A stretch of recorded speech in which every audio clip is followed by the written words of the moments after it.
천국의 확장이라고 하는 제목을 가지고 하나님의 말씀을 전해드리고자 합니다. 우리는 늘 선포하고 선언하는 내용이 하나가 있지 않습니까? 지난 주간에도 우리가 인사를 했던 것처럼 좋은 나무가 되어 좋은 열매를 맺읍시다 라고 하는 이야기입니다. 우리 옆 사람에게 인사합니다. 좋은 나무가 되어 좋은 열매를 맺읍시다. 시작. 좋은 나무가 되어 좋은 열매를 맺읍시다. 아멘. 여러분, 좋은 나무라고 이야기했을 때에 나무는 다 똑같은 나무가 아니라 좋은 나무도 있고 또 좋지 않은 나무도 있음을 우리는 알게 됩니다. 저는 지난 주간에 제주도를 다녀왔는데요. 당일치기였습니다. 제주도에 이 눈보라가 막 치는 그 모습 가운데 택시를 타고 이 장소까지 오고 가는 그 모습 가운데서의 제주도의 그 풍경은 참으로 아름다웠습니다. 기사님에게 이런 이야기를 했습니다. 제주도에는 삼나무가 참으로 좋지요 라고 이야기를 했습니다. 그랬더니 그 기사님은 여러 가지 이야기를 하면서 그 삼나무는 이 일본에서 넘어온 거다라고 하는 설명까지 해 주셨습니다. 그래서 몰랐던 것들을 새롭게 알았거든요. 근데 제가 왜 삼나무 이야기를 했느냐라고 했을 때에 예전에 집사람하고 제주도를 갔을 때에 그 삼나무에 가서 이 나잡아봐라는 아니고 그곳에 가가지고 이 숲의 아름다움을 보았기 때문에 그렇습니다. 그래서 머릿속에 그것이 떠나지 아니하고 제주도 하게 되면 그 삼나무가 늘 머릿속에 떠오르는 그런 모습이 있었기 때문에 그렇습니다.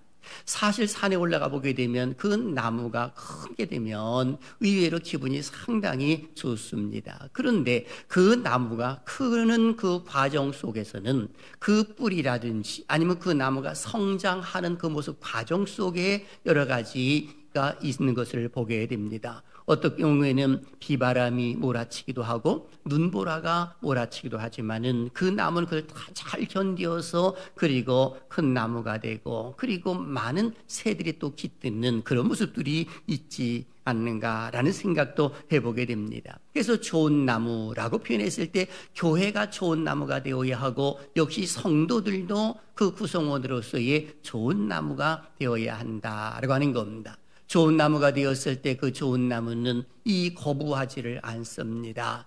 여러 가지 이 들짐승들이 와서 쉬어도 그것을 그야말로 자기 몸을 내어주기도 하고 어떤 경우에는 새가 둥지를 털어도 그걸 거부하지 아니하고 그대로 내어주고 사람들이 그 밑에 와서 쉼을 얻어도 그것을 그대로 용납을 하는 그런 모습들이 있는 것 아니겠습니까? 그런 거로 좋은 나무가 되기 위해서는 작은 나무로 머무는 것이 아니라 성장해야 된다라고 하는 것입니다. 바로 예수님께서도 천국에 대한 이야기를 하시면서 천국의 확장에 대하여서 오늘 본문은 말씀해 주고 있는 것입니다.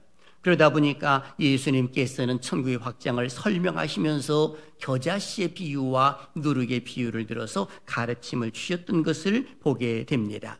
이 두 비유의 핵심은 처음에는 미미하게 시작을 했지만은 나중에는 점차 성장하고 확장되어서 많은 사람들에게도 기쁨을 주는 나무가 된다라는 그 사실을 알려주는 그 비유의 핵심이기도 한 것입니다.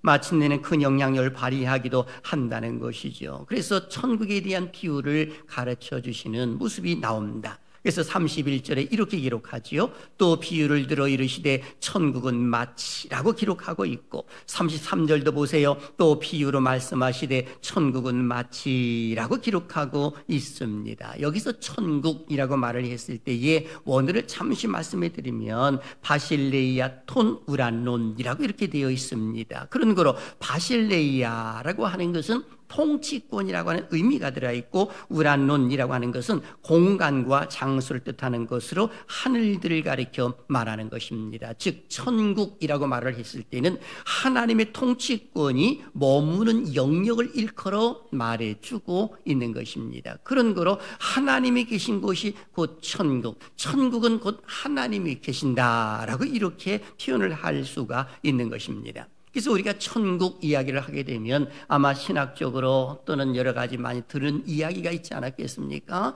천국은 벌써 이 땅에 임하였다라고 해서 영어 표현으로 already라고 이렇게 표현하기도 하고, 아직도 천국이 임하지 아니하였다라고 해서 not yet이라고 이렇게 표현하기도 하는 겁니다. 그런 거로 우리는 장소적인 개념도 천국 또는 하나님의 나라 또는 천당이라고도 표현하고 있는 장소적인 개념도 있는 것이죠. 예컨대 요한복음 14장 1절 이하를 보게 되면 너희는 마음에 근심하지 말라. 하나님을 믿으니 또 나를 믿으라. 내 아버지 집에 거할 것이 많도다 하시면서 분명히 장소적인 개념까지도 우리 주님께서 말씀을 하신 바가 있습니다. 그럼에도 불구하고 이 세상 속에 우리가 살아가면서 하나님의 통치 영역 속에 머물므로 천국의 완성을 이루어가려고 하는 그 노력이 무엇보다도 중요함을 우리 예수님께서는 가르침을 주시는 모습이다라고 볼 수가 있는 겁니다. 처음에는 작게 시작을 하지만 나중에는 성장을 해서 크게 확장되어 간다는 그 사실을 알려주는 모습 아니겠습니까? 그래서 사도 바울 같은 경우에는 이 천국에 대하여서 이렇게 이야기를 한 바가 있습니다. 로마서 14장 17절 하나님의 나라는 먹는 것과 마시는 것이 아니요 오직 성령 안에 있는 의와 평강과 희락이라 라고 기록하고 있습니다. 우리 같이 한번 읽어볼까요? 시작. 하나님의 나라는 먹는 것과 마시는 것이 아니요 오직 성령 안에 있는 의와 평강과 희락이라. 아멘. 바로 이 말씀을 보아도 하나님의 나라, 즉 천국은 장소적인 의미보다는 상태적인 의미를 설명을 해주고 있는 모습이 나타납니다. 그런 그로 우리는 살아있을 때에 이 하나님의 통치 영역이라 할 수 있는 이 하나님의 나라, 천국의 확장을 위하여서 우리가 노력해야 된다라고 하는 것입니다. 그것이 뭡니까? 의와 평강과 희락이다 라고 말하고 있는 겁니다. 그런 거로 우리는 스스로 생각해 보아야 합니다. 과연 나는 하나님의 통치 영역 속에 머물러 있는가? 머물러 있으면서 의와 평강과 희락을 맛보며 살아가고 있는가? 이것이 확장되어 가야 되는데 내 가정 속에서는 이와 같은 모습이 있는가? 그리고 내가 속해 있는 공동체 안에서는 의와 평강과 희락이 넘치는 하나님의 나라 확장을 위하여서 노력하고 있는가라고 하는 것을 점검해 볼 필요성이 있는 것입니다. 저는 이 말씀을 중심으로 해서 세 가지 질문을 통해 말씀을 전해드리고자 합니다. 첫째, 천국의 확장은 어떻게 이루어져야 할까요? 둘째, 겨자씨 비유와 누룩의 비유에 대한 영적인 의미는 무엇인가? 셋째, 우리의 남은 인생을 어떻게 살아야 천국의 확장을 이루는 삶을 살아갈 수 있을까에 대해서 말씀을 전해드리고자 합니다. 사실 우리 기독교에서는 하나님의 나라인 천국 또는 천당이라고 하는 말을 많이 합니다. 하지만 믿지 아니하는 사람들에게도 그 내면에 있는 그와 같은 모습이 있거든요. 예수를 믿지 않는 사람이라 하더라도 그 사람이 어떤 좋은 일을 했을 때에 좋은 곳에 가겠네요, 천국에 가겠네요 라고 하게 되면 그 사람이 기뻐합니다. 어딘가 모르게 얼굴에 미소가 있습니다. 그런데 그와 정반대 이야기를 합니다. 이 좋지 못한 데 가십시오, 지옥에나 가십시오 라고 이렇게 말하게 되면 버럭 화를 냅니다. 내가 뭘 잘못했길래 지옥에 간단 말이오 라고 말입니다. 왜 이런 현상이 나올까요?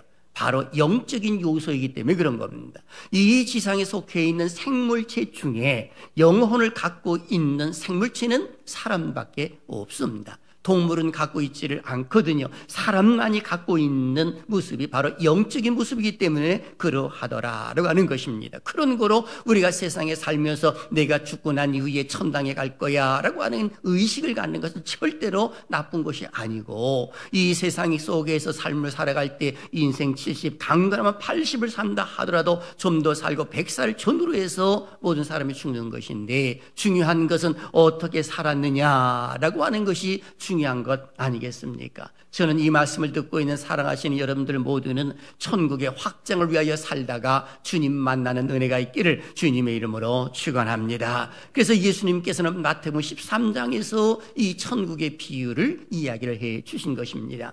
마태복음 13장에서는 7가지의 비유를 들어서 예수님은 가르침을 주셨습니다. 예컨대 씨 뿌리는 비유라든지 곡식과 가라지의 비유, 겨자씨의 비유, 누룩의 비유, 보화의 비유, 진주의 비유, 그리고 그물의 비유, 7가지 비유를 들어서 설명을 하시면서 천국은 이와 같으니라고 하시면서 천국에 대해서 자세히 설명하시는 그런 모습들이 일어났습니다. 물론 성경에서는 여러 가지 비유가 있지요. 실행적 비유도 있고 실상적 비유도 있고 가상적 비유도 들어가 있음을 알고 있지만 오늘 성경 속에서 나와 있는 겨자씨 비유와 누룩의 비유에 대해서 우리가 상고하는 것은 천국의 그 확장이 어떻게 일어나야 되는가, 그리고 반드시 천국의 확장은 일어나야 된다는 그 사실을 우리 주님께서는 가르침을 주셨더라라고 하는 것입니다. 자, 그렇다면 우리는 첫 번째 질문을 해봅니다. 천국의 확장은 어떻게 이루어져야 할까요?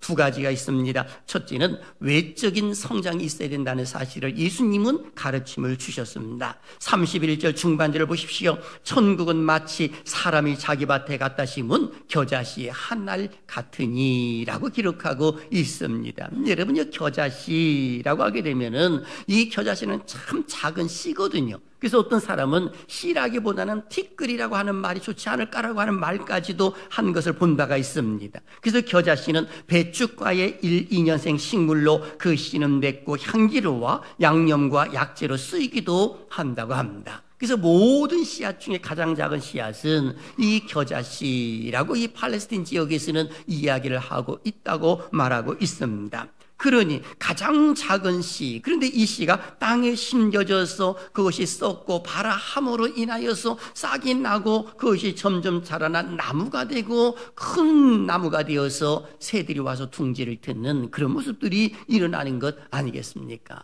그래서 오늘 성경은 이렇게 기록합니다. 32절 우리의 모습입니다. 다 같이요. 시작. 이는 모든 씨보다 작은 것이로되 자란 후에는 풀보다 커서 나무가 되매 공중의 새들이 와서 그 가지에 깃들이니라. 아멘. 여기 작은 겨자씨가 성장하여 큰 나무가 되어 많은 새들의 보금자리가 된다라고 표현을 해주고 있습니다. 그러니 이것이 성장하게 되면 2.5m나 3m 정도로 성장한다라고 하는 이야기가 있습니다. 그 정도로 커진다는 겁니다. 외적인 성장이 있음으로 인하여 새들이 날아와서 둥지를 트고 사람들이 그 그늘 밑에서 쉬기도 하고 그리고 꽃도 피어서 열매를 맺음으로 인하여서 이 사람들이 그것을 먹고 또 그 향을 맡으면서 기뻐하는 그런 모습들이 일어나더라라고 하는 것입니다.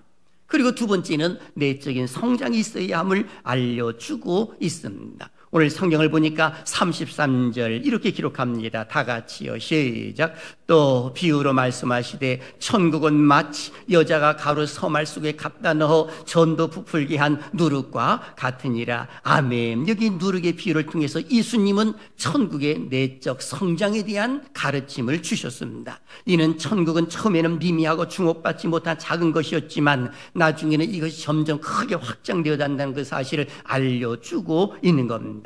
여기 말이라고 표현된 것은 곡물의 중량을 재는 도량형으로서의 약 7.33리터 정도의 양이라고 합니다. 따라서 서말 하게 되면 약 22리터, 이 그야말로 12대 정도 된다고 합니다. 그래서 밀가루 세사에 누룩을 갖다가 집어넣게 되고 반죽을 하게 되면 어느 정도 시간이 되면 이것이 부풀어 오름으로 인하여서 크게 된다는 것이죠. 그래서 누룩은 빵이나 술을 발효를 시켜가지고 그리고 먹어야만이 맛있는 빵이 된다라고 표현하고 있는 것입니다. 처음에는 자그마한 누룩이지만 그야말로 다른 밀가루까지 다 영향을 줌으로 인하여서 크게 커진다라고 하는 그 사실을 알려주고 있는 겁니다. 그래서 유대인들은 누룩 없는 빵을 먹는 무교주를 제외하고는 반드시 이 발효제를 넣는 이 누룩을 넣는 빵을 먹는다라고 말합니다. 그 정도로 누룩 없는 빵은 맛이 없다라고 말하고 있는 것입니다. 그렇습니다.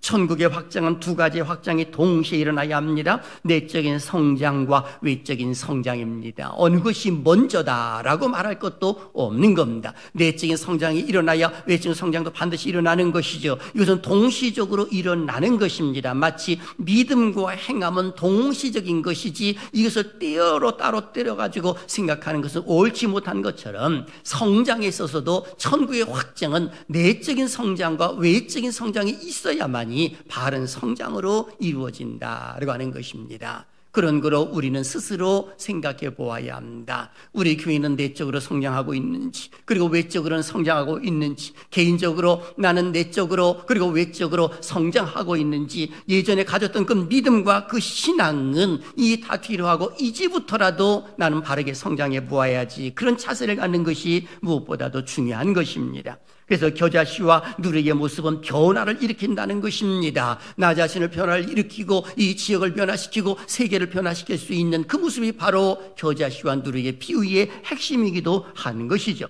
그래서 좋은 나무가 되려면 반드시 내적인 성장과 외적인 성장이 있어야 된다는 그 사실을 알려주고 있는 겁니다. 자, 그렇다면 우리는 두 번째 질문을 해봅니다. 겨자씨 비유와 누룩의 비유에 대한 영적인 의미는 무엇일까라고 하는 것입니다. 여기에는 중요한 영적인 교훈이 들어가 있지요. 겨자씨의 비유나 누룩의 비유 속에 담겨져 있는 하나님이 주시는 그 영적인 의미는 바로 진리라고 하는 것입니다. 이 진리는 바로 이 하나님의 말씀 아니겠습니까? 진리가 무엇입니까? 예수 그리스도가 진리 아니겠습니까? 내가 곧 길이요 진리니 그리고 나는 생명이라고 표현하고 있는 것을 우리가 안다고 한다면 우리 예수님께서는 진리 곧 복음을 일컬어 말할 수가 있는 겁니다. 진리는 겨자씨와 누룩과 같은 속성이 있습니다. 그래서 이것은 잘 눈에 띄지도 않습니다. 세상 사람들에게도 어떤 경우는 감추어져 있지요. 그러다 보니까 이것을 관심을 갖고 그리고 신경을 쓰면서 나올 때에 이 진리를 발견하게 되고 깨닫는 그런 모습들이 일어날 가능성도 있는 겁니다.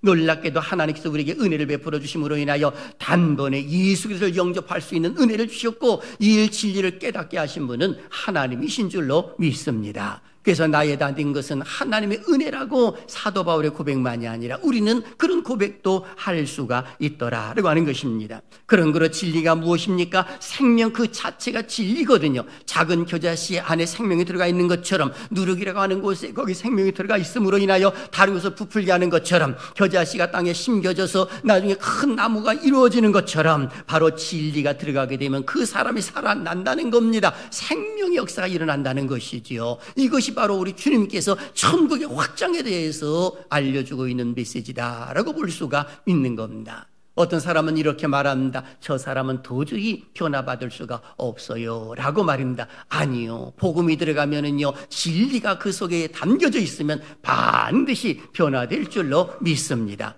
왜 그럴까요? 하나님의 말씀은 살았고 활력 있어 좌우의 날선 어떤 것보다도 예리하여 영과 혼과 및 관절과 골수를 찔러 쪼개기까지 하며 그 마음의 생각을 감찰한다라고 표현하고 있기 때문에 그런 것입니다. 그 정도로 하나님의 말씀은요 능히 하지 못하는 뭔가 없는 하나님의 말씀이다라고 하는 것입니다. 그런 그런 성경 속에서도 변화받은 사람 한번 보십시오.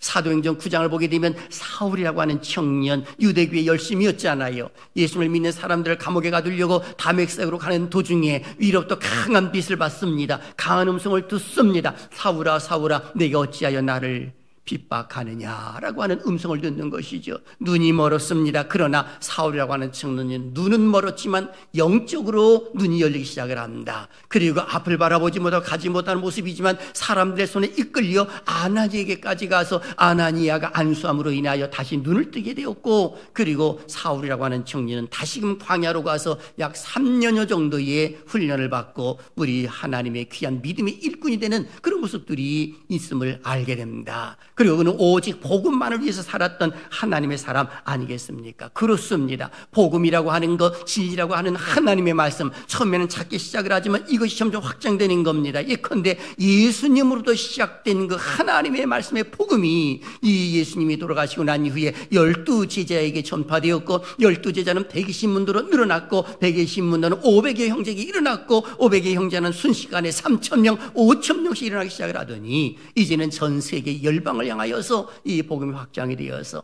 세계 70억 인구 가운데 약 3분의 1 정도가 기독교인이라고 할 정도로 어마어마하게 우리 기독교가 성장한 것입니다. 심지어는 우리나라 같은 경우에도 140여 년 전에 언더우드와 벤젤러가 이 재물포역에 도착함으로 인하여서 이 조선 땅에 흑암이 가득했지만은 복음이 들어옴으로 인하여서 이제 새빛이 비춰졌고 지금도 방방곡곡에 가게 되면 십자가가 다 서 있는 것을 보게 되면 얼마나 흐뭇하고 하나님이 기뻐하시는지, 이 모든 것은 하나님의 은혜인 줄로 믿습니다. 하나님이 허락해 주신 이 나라 이 민족 잘 될 줄로 믿습니다. 지금은 그야말로 양극화로 일어남으로 인하여 나라가 많이 혼란스러운 그런 모습이 있지만 하나님께서는 반드시 우리나라를 버리지 아니하시고 우리나라 회복시켜 주실 줄로 믿습니다. 붙들어 주실 줄로 믿습니다. 그래서 우리는 스스로가 나 자신이 좋은 나무가 되려고 하는 그런 자세를 가질 때 우리 하나님 더욱더 기뻐하실 것이다 라고 하는 것입니다.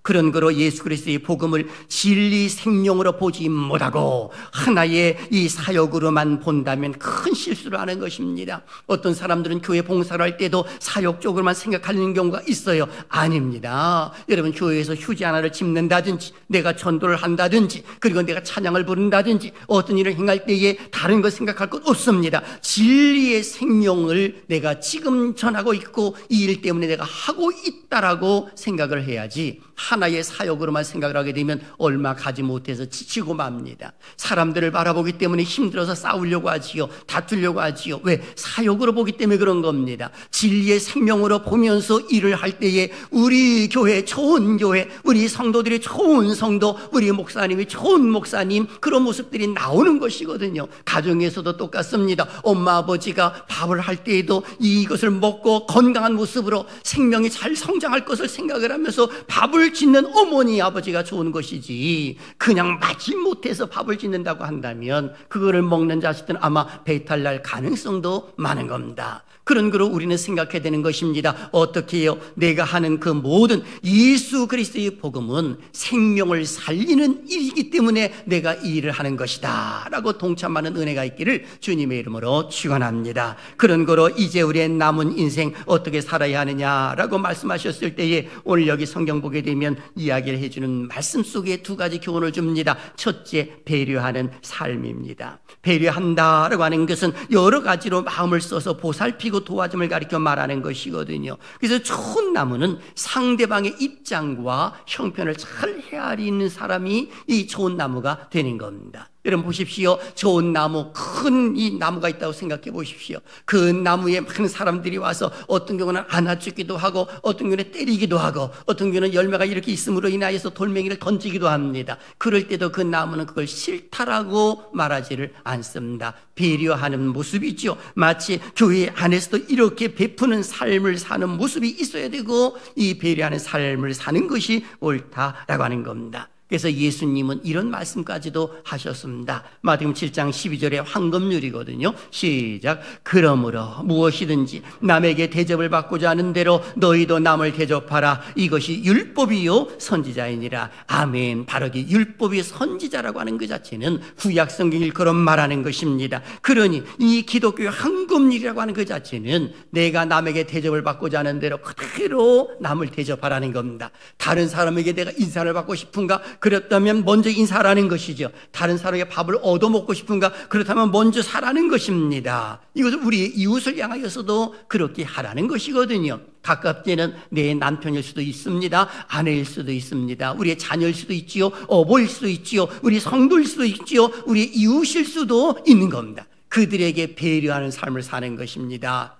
좀 이렇게 좀 강박하게 사는 것은 옳지 못한 겁니다. 그래서 내가 가지고 있는 것을 나누고 베풀려고 하는 그 자세는요, 기독교인의 올바른 정신이라고 말을 할 수가 있습니다.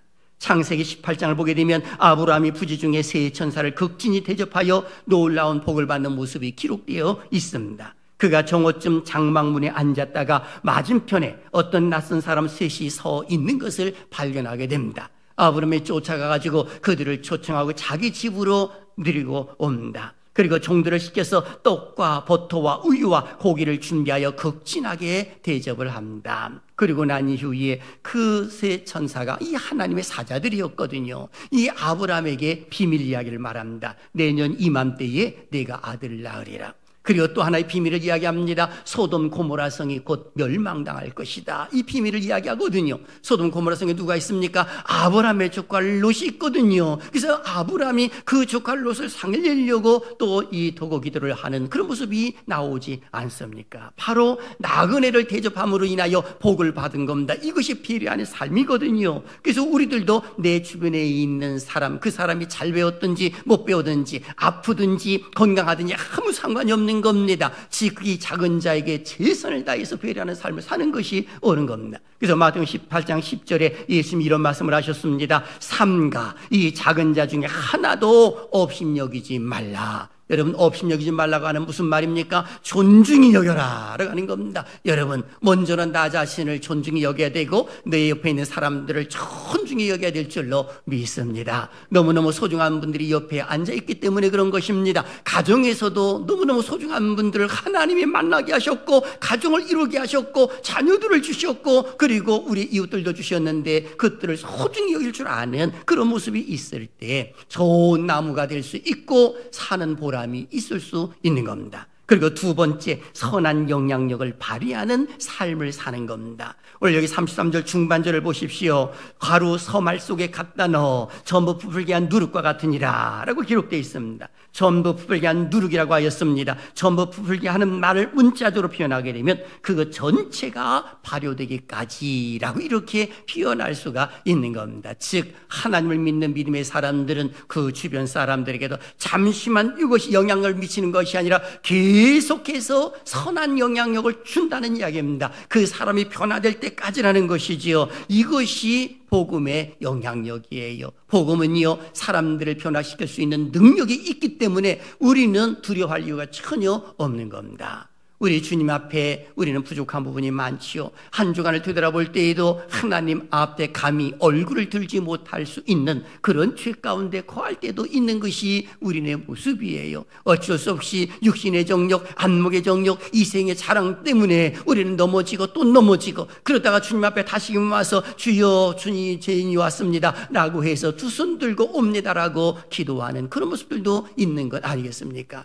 우리 주님께서는요, 그 자체만 보아도 다 용서해 주시고 사랑으로 안아주시는 줄로 믿습니다. 그래서 우리 주님께서도 부활하시고 난 이후에 사랑하는 제자들에게 찾아오셔서 하셨던 말씀을 보십시오. 요한복음 20장 21절 큰 소리로요. 시작. 예수께서 또 이르시되 너희에게 평강이 있을지어다. 아버지께서 나를 보내신 것 같이 나도 너희를 보내노라. 아멘. 여기 보니까 부활하신 주님이 제자들을 책망하지 아니하셨습니다. 예수님을 버리고 다 도망가지 않았겠습니까? 베드로는 3번씩이나 예수님을 부인했단 말이죠. 맹세까지 하면서 저주까지 하면서 이 도망간 제자들, 우리 주님 부활하시고 난 뒤에 찾아오셔서 그들에게 평강을 주셨거든요. 너에게 평강이 있을지어다. 이것만 주신 것이 아니라 사명을 주셨습니다. 어떻게 해요? 아버지께서 나를 보내신 것 같이 나도 너희를 보내노라. 이것이 사명이거든요. 우리 주님께서 사랑하는 제자들에게 샬롬의 은혜를 주시고 사명을 주셨다고 한다면 오늘 우리들도 똑같은 것입니다.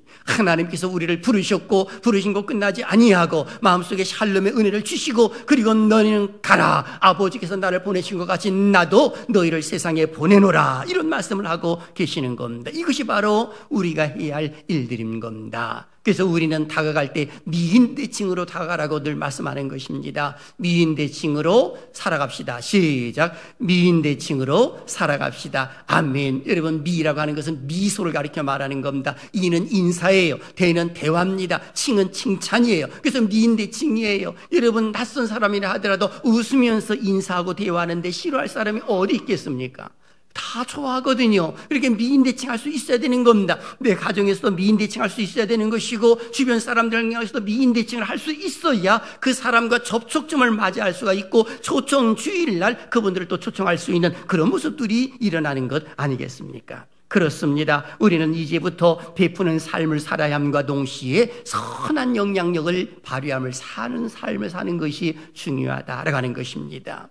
유명한 이야기가 있지요. 쉘 실버스타인의 아낌없이 주는 나무의 이야기 말입니다. 먼 옛날 한 구리의 나무가 있었지요. 그리고 그 나무에게는 사랑하는 한 소년이 있었습니다. 그 소년은 하루도 빠짐없이 나무에게 와서 떨어지는 나뭇잎을 한 잎, 두 잎 주워 모아고 그리고 나뭇잎으로 왕관을 만들어 쓰고 숲속의 왕자가 되어 놀았습니다. 소년은 나무에 기어 올라가서 나뭇가지에 매달려 그네도 뛰고 사과도 따먹고 그렇게 놉니다. 숨바꼭질도 하지요. 어느 정도 시간이 지났습니다. 소년이 나이가 들어갔습니다. 그리고 나무를 찾아왔습니다. 그랬더니 나무가 말합니다. 얘야, 내 줄기를 타고 기어 올라와서 가지에 매달려 그네도 뛰고 사과도 먹고 그네서 놀면서 즐겁게 지내자. 소년이 말합니다. 나는 이제 나무에 올라가 놀기에는 너무 커버렸는걸. 물건을 사고 싶어. 신나게 놀고 싶단 말이야. 그리고 돈도 필요해. 그랬더니 나무가 말합니다. 그러면 내 열매를 가지고 가서 이것을 시장에 가서 팔아가지고 돈을 마련하렴. 그래서 이 열매를 따서 시장에 가서 팔고 그리고 소년은 즐거워합니다. 나무는 그걸 주고 난 이후에 그래서 나무는 행복했습니다. 이렇게 말합니다. 그리고 나니 어느 정도 시간이 지났습니다. 다시금 찾아옵니다. 그때에 그 나무가 또 말을 합니다. 나무 위에 올라와서 그리고 또 즐겁게 놀자라고 말합니다. 그때 소년이 말합니다. 아니, 나는 그렇게 한가롭지가 않아. 집이 필요해 라고 말합니다. 아내도 있어야겠고 어린 애들도 있어야겠어 라고 말합니다. 그랬더니 가지가 말합니다. 그 나무가 말합니다. 그러면 내 가지를 피워다가 이것을 가지고 집을 짓고 그렇게 살으렴. 그러면서 나 가지를 내어주는 겁니다. 시간이 어느 정도 지났습니다. 다시금 또 찾아옵니다. 나무가 말합니다. 함께 놀자라고 말입니다. 그랬더니 그럴 시간이 없다라고 말합니다. 배를 갖고 싶다라고 말합니다. 그랬더니 나무가 말하지요. 그러면 내 이 줄기를 비워다가 배를 만들어서 가져가렴. 그래서 줄기를 전부 비워가지고 갑니다. 그래서 나무는 행복했습니다 라고 기록합니다. 그리고 난 이후에 어느 정도 시간이 지났지요. 나이가 들었습니다. 소년이 나이가 들어가지고 그리고 이제 나무에게로 찾아왔습니다. 나무가 말합니다. 이제 너에게 줄 가지도 없고 줄기도 없고 열매도 없으니 어떡하지? 라고 말합니다. 그랬더니 소년이 말하지요. 나는 그렇게 놀 수 있는 나이가 아니야. 그리고 너무 늙어서 허리도 굽어서 어디서 좀 쉴 수 있는 곳이 있으면 좋겠는데 라고 했더니 나무가 말합니다. 여기 밑둥이 있으니까 이 밑둥에 와서 쉬어. 그랬더니 그 소년이 나이가 먹어서 늙은 모습으로 그 밑둥에 가서 딱 쉽니다. 그때 나무는 말합니다. 그래서 나무는 행복했습니다 라고 하는 겁니다. 그래서 아낌없이 주는 나무예요. 그 아낌없이 주는 나무는 우리 어버이일 수도 있고 우리 예수 그리스도일 수도 있는 겁니다. 우리 기독교인의 삶이 바로 이와 같은 모습을 갖는 것이 얼마나 좋을까라는 생각도 해봅니다. 사랑하시는 여러분, 예수님께서 이 땅에 오심으로 천국도 함께 도래했습니다. 천국은 처음에는 미미하게 시작이 되었지만 지금은 크게 확장이 되었고 번성되었다는 그 사실 속에 우리는 이것으로 끝나지 말고 이제는 더 큰 확장을 위하여서 우리는 기도하고 노력하는 것이 옳은 것입니다. 그런 거로 이를 위해서 우리 상계제일교회에서는 부흥성회를 개최하게 됩니다. 하나님의 환타적인 은혜, 환상적인 은혜, 그야말로 하나님 주시는 그 환상적인 은혜를 받기 위하여 이번 주간에는 우리가 최선을 다해서 기도하고 그리고 준비하는 것이 옳다라고 하는 겁니다. 하나님께서 놀란 은혜의 복을 준비하시는 줄로 믿습니다. 그런 거로 부흥성회 때에 꼭 참석하십시오. 아이 목사님, 저는 시간이 없는데 여러분 몸이 아파서 병원을 입원하게 되면 직장에 가고 싶어도 가지 못하는 겁니다. 그런 거로 우리가 이번 2박 3일 동안에 하나님의 은혜를 사모하는 마음을 갖게 되면 여러분 병든 자에게 치유함도 주시고요, 문제 있는 자 해결함 받을 수 있도록 은혜 주실 줄로 믿습니다. 왜요? 좋은 나무가 되도록 하나님께서 만들어 주실 것이기 때문에 그런 것입니다. 좋은 나무가 되어 좋은 꽃을 피고 아름다운 향기를 낼 수 있다면 그것 좀 더 좋은 일이 어디 있겠습니까? 좀 더 나가서 열매를 맺는다면 우리 하나님께서는 그것으로 인하여 기뻐하실 것입니다. 바라기는 우리의 남은 인생 천국 확장을 위하여 쓰임받는 우리 모두가 되시기를 주님의 이름으로 축원합니다.